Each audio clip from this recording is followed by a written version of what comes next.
everybody, and welcome to the first episode of The Pack Breakers, a show that's dedicated to vaping and people of vaping.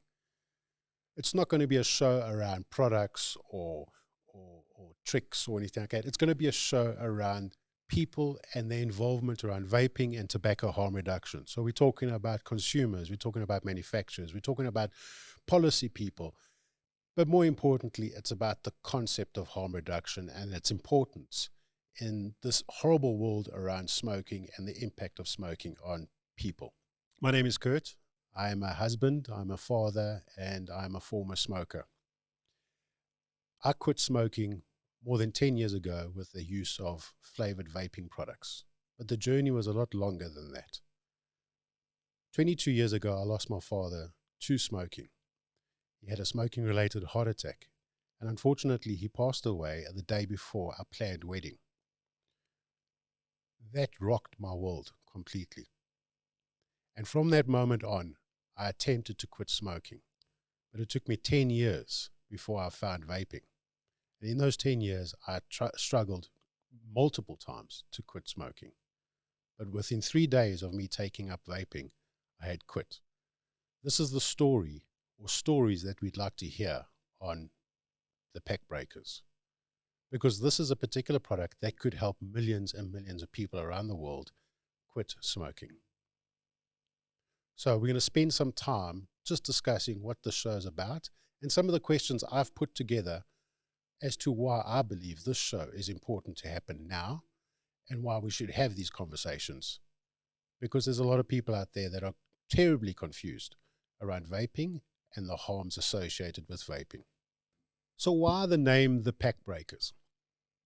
Well, it's a very interesting thing because obviously it's about breaking away from a packet of cigarettes. But a very recent trip that I took to Poland to a conference, the Global Forum for Nicotine, I was invited to this conference and there were more than 400 delegates at this conference, but a mix of a whole host of individuals, people that are researchers, scientists, medical doctors, policy specialists, lawyers, and consumers, all in one room talking about a particular topic, tobacco harm reduction. And it dawned on me that all those individuals could have very easily just stuck to the main role with regards to tobacco control. They broke away from that pack because they identified that harm reduction or tobacco harm reduction is a viable solution to address the situation that's been facing the world for many, many decades. And that is a big part of the name, The Pack Breakers. And those are the individuals, as well as the consumers, more importantly, the consumers, that we would like to discuss and have chats and hear their stories and hear their take around this very, very important topic of tobacco harm reduction. I've spent some time putting some questions together as to why this podcast, why VSML, why even do this? The situation is that after I quit smoking with vaping, I then identified that a number of other people were becoming interested. This is 10 years ago in vaping. And it was quite remarkable how many of these people or individuals found it so easy to switch from smoking cigarettes to vaping. And this inspired me to start a vape shop. Unfortunately, the vape shop wasn't my greatest idea. I'm the first one to acknowledge it. But what was critical in that whole experience is understanding people's stories and how they had struggled with smoking and how many of those stories were very, very similar to mine and how they had struggled through it. But in 2016, we had our first real problem or fear around vaping, and that was the situation around popcorn lung, which is now still living with us today. And a fellow vape shop owner who resides in KwaZulu-Natal and myself had a discussion and said, this is certainly not the experience that we've felt. And we decided to start a small Facebook page that would invite fellow vapers who were former smokers to share their stories in a way to help other individuals understand that some of these stories are just not true and not based in reality. And that was 7 years ago. In June 7 years ago was the start of VSML, a small testimonial page on Facebook where we invited fellow former smokers, now vapers, to share their stories. Unfortunately, in 2019, Facebook took a disliking to what we were doing on this page and unfortunately scrubbed most of our testimonials and stories off there. But that prompted me to create a far bigger platform, and we started off with a website. And in that website, we've hosted over 700 testimonials of individuals who have gone through the same experience of trying to quit smoking, moving over to vaping, and experiencing a better life, a better quality of life, and feeling better. And it's those stories that we believe are critical in helping people make those decisions. But we didn't stop there. We started looking at things around facts and science and opinion leaders and thought leaders from around the world. And VSML slowly but surely is getting stronger and stronger as a movement. And that is in a nutshell of what VSML is. So why are these conversations important? And why is this podcast, in my view, important? So let's put a little bit of context around smoking. Smoking from a global perspective, we are talking about 1.2 to 1.3 billion people around the world currently smoke. It's estimated, based on the World Health Organization, that 8 million people die every single year due to smoking-related diseases. And we also know from decades of science and research that 1 in 2 or even 2 out of 3 long-term smokers die prematurely, up to 10 years prematurely. But they also suffer from horrendous diseases like cancers, numerous cancers, heart disease, lung disease. And many of these people suffer for years before they ultimately succumb to their smoking habit. In South Africa, we have a similar situation. Unfortunately, in South Africa, our smoking rates haven't dropped. Our smoking rates have increased. Currently, we have 25.8 people over the age of 15 that are smokers. It's estimated between 30 to 40,000 South Africans die every single year from smoking-related diseases. But unfortunately, South Africa doesn't have a strategy other than increased taxes and severe restrictions to negate or to break that habit. We don't have any smoking cessation services or support for people who want to quit. And unfortunately, the cold turkey or just abstinence approach is incredibly unsuccessful. Once again, as per the World Health Organization, only 4% of individuals who attempt to quit without support ever manage to quit long term. And according to the the Food and Drug Administration in the United States, that's 30 attempts. It can take up to 30 attempts before a person is able to quit smoking. For many, many individuals, eventually after 10 or so attempts, give up and succumb to the idea that they're just going to smoke, and unfortunately their trajectory is pretty well known. Harm reduction, it takes a different approach. It's the same approach how we address drugs and how we address HIV and AIDS, pardon me, and how we address a whole host of things in society. Harm reduction looks at the harms associated with their practice. And for many people, believe that nicotine is where the harm comes from. And in fact, it's not nicotine. It's the smoke that's generated from the tobacco, the burning of tobacco, that issues out 6,000 to 7,000 chemicals. 100 of them are known to be carcinogenic. It's the smoke that kills the individuals and not the nicotine. To support this argument, we've got to understand that even in the World Health Organization's essential medicines list, nicotine replacement therapy is included in that list. And nicotine is in particular used in those therapies. So therefore, it's not the nicotine that kills people. And as per Michael Russell, who is the father of harm reduction in tobacco, had indicated that people smoke for nicotine, but they die from the tar.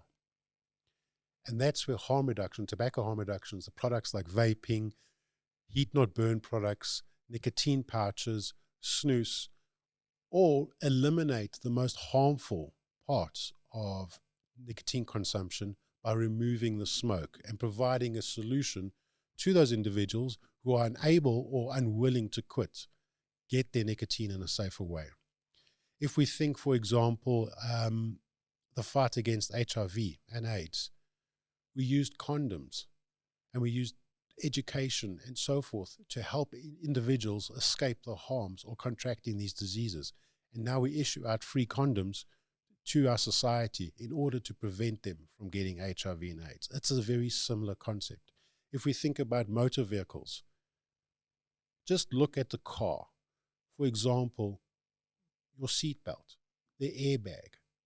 Driving a car is a risky behavior, but what makes it safer is to provide certain technologies and certain strategies in order to make it less harmful. The seatbelt, airbags, ABS brakes, headlights, windscreens, indicators, you name it. There's a whole host of features on a car that is designed specifically to make that particular activity safer. Helmets on motorcycles. They don't save people's lives. They don't eliminate the harm. They reduce the harm. And that is what vaping and all these other harm reduction products do, is they try reduce the harm. There's in no way that I'm going to sit here in front of everybody and say vaping is harmless. Vaping is not harmless. But when compared to smoking, as per the Royal College of Physicians, Public Health England, vaping is significantly less harmful than smoking. Every activity that we do in our lives has a certain risk associated. So when we look at the consumption of nicotine, like we do with smoking cigarettes or tobacco, we then place it on this paradigm or on the spectrum of risk. Cigarettes, we now know, or to burn tobacco, we now know is incredibly harmful. But there's a whole host of products that are becoming less and less harmful. And if we go all the way down to the other side of the scale where there's complete abstinence, no harm, the very next thing is nicotine replacement therapy. The similarity that's shared amongst all these products is nicotine has been delivered. That's how that nicotine has been delivered that provides the harm. And based on the studies that they've done, particularly in the UK, is that when you remove the combustion, the smoke from a product, these products become significantly less harmful. So again, I'm not going to sit here and say vaping is harmless. Vaping is reducing harm and reducing risk. Nicotine pouches is not harmless, but it reduces the risk. Heat not burn products are not harmless, but they reduce the risk because they are absent of combustion. And that's one of the real reasons why vaping has become such a successful product, is because it introduces nicotine in a way that individuals like it, but eliminates the harm. Not eliminates, let me correct that, reduces the harm. So why does vaping get such a bad rap? I think it's because a lot of people associated with smoking, let's face it, I mean, when you smoke, you see smoke coming out of the person's mouth. When they vape, you see these giant plumes of cloud, aerosol, vapor coming out. So it's very easy to see why there's an association over there. Also, a big part of it is that there's been a lot of misinformation and a lot of myths around vaping, which we will delve in quite deeply in the coming episodes of the Pack Breakers. So I touched on it a little bit earlier, that what started VSML was the stories around popcorn lung, which has never occurred with results of vaping. And we'll delve deeper into things like popcorn lung.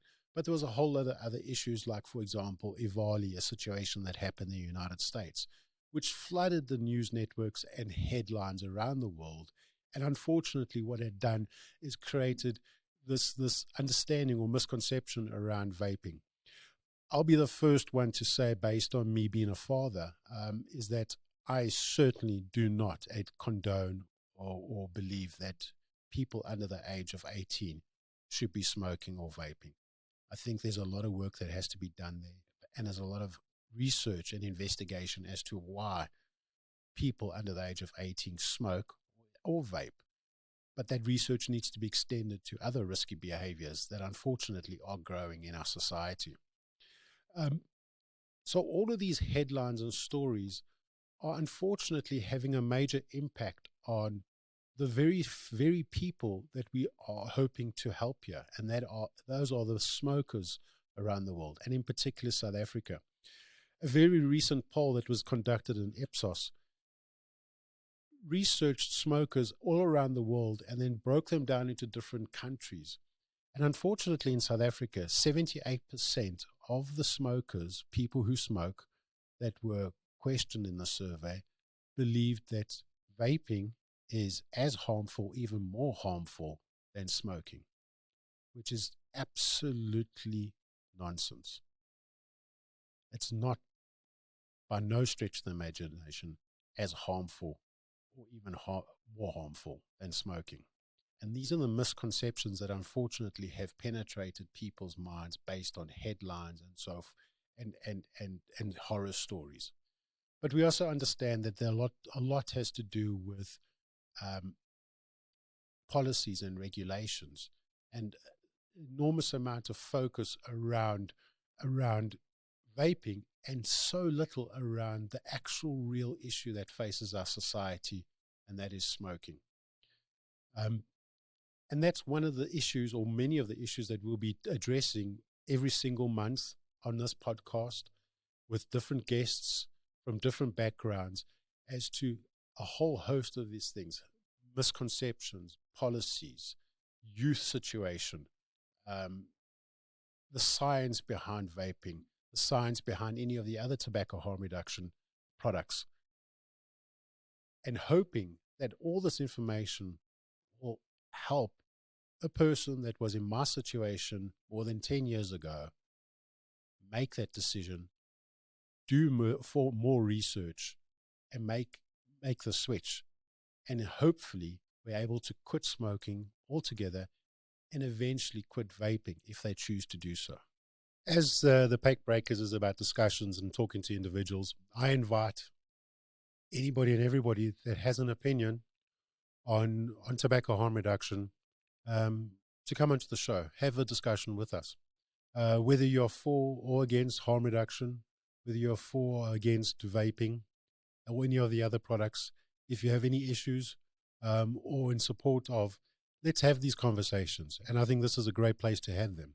If you have any questions around what we should be discussing, or wanting to see anything in specific around harm reduction, or particular guest you'd like to see, please jot it down in the comments of this particular podcast, or in any future podcast that we'll be issuing out once a month.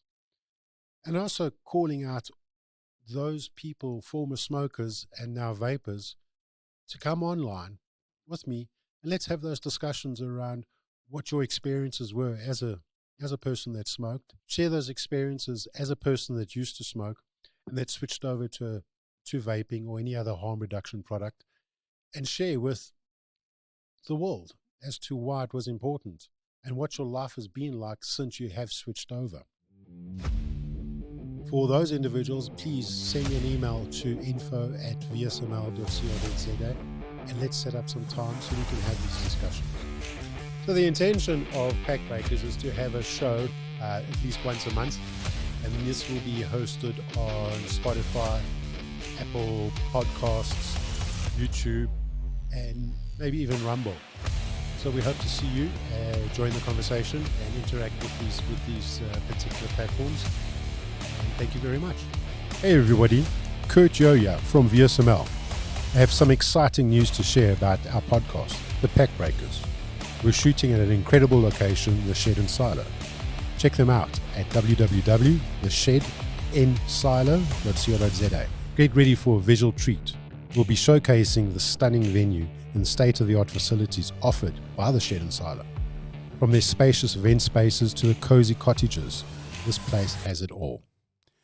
Imagine a panoramic view, indulging in the farm-to-table cuisine at this restaurant. Fantastic cuisine. And relaxing with the refreshing drinks. Fantastic coffee. The Shed and Silo offers a truly unforgettable experience for anyone who appreciates nature, comfort, and style. So, mark your calendars and join us on the Pack Breakers as we take you on a virtual tour of the Shed and Silo. Trust me, this place will leave you speechless. Stay tuned for more updates on our up-and-coming episodes at this extraordinary venue.